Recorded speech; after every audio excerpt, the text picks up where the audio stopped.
Bueno, nire gurasoak ez ziren erlijiosoak, baina eure joeten ziren mesatara.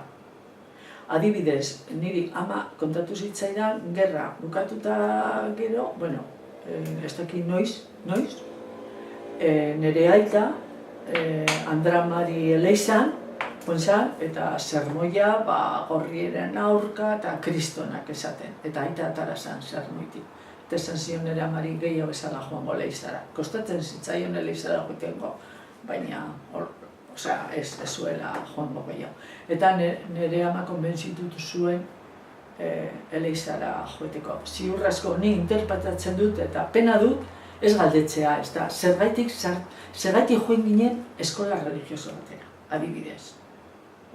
Igual hori izugarrizko kontrol sozial, pasar desapercibidos, edo dana daki. Galtzaileak ziren, gerra galtzaileak ziren, ez daki, edo estatusa gaitik, edo ez daki.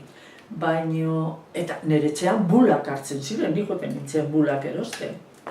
Eta bulak hartzen ziren. Eta gero, ja, denbora aurrera zijoala, nire gurasoak, ja, ez ziren joeten mesatara. Ja, gauzak normalizatu zirenean, eta ja, hori da nire interpretazioa, bere burua askoz be askeagoa eta ikustea, baina ez ziren joeten mesatara. Joeten ziren, edo ez, baina ez behartuta.